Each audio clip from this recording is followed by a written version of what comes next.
कौन है छठी मैया? छठी मैया की पूजा की शुरुआत कैसे हुआ?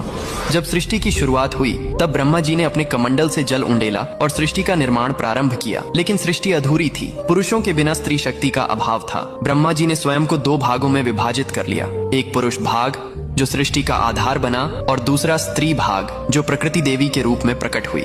यह प्रकृति देवी ही सृष्टि की अधिष्ठात्री थीं, जिन्होंने स्वयं को 6 भागों में विभाजित कर लिया। इन 6 भागों को षड्मातृकाएं कहा जाता है, लेकिन छठी मैया का स्वरूप इनसे अलग और विशेष था। वे ब्रह्मा जी के मन से उत्पन्न हुई। मार्कंडेय पुराण में स्पष्ट उल्लेख है कि सृष्टि के छठे दिवस पर ब्रह्मा जी ने उन्हें जन्म दिया ताकि वे संतान की रक्षा का दायित्व संभालें।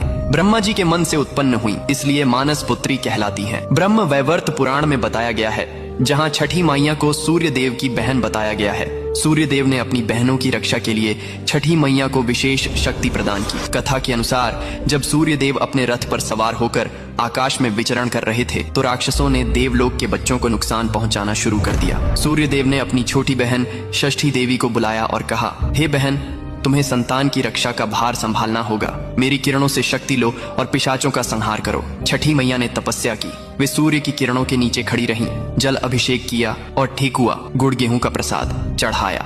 उनकी तपस्या से प्रसन्न होकर सूर्य देव ने उन्हें अमृता और रक्षा शक्ति का वरदान दिया। पिशाचों को हराकर बच्चों को बचाया। इस कथा से छठ पूजा में सूर्य और छठी मैया की संयुक्त पूजा की परंपरा चली। पुराणों में कहा गया है कि छठी मैया बिल्ली के रूप में भी प्रकट होती हैं, क्योंकि बिल्ली माँ की तरह बच्चों की रक्षा करती है, रात में जागती रहती है और खतरे से पिशाचों को हराकर बच्चों को बचाती है। इसीलिए उन्हें छठी मैया कहते हैं, जो छठे दिन जन्मी और छठे दिन पूजी जाती है। कमेंट में लिखो, जय छठी मैया।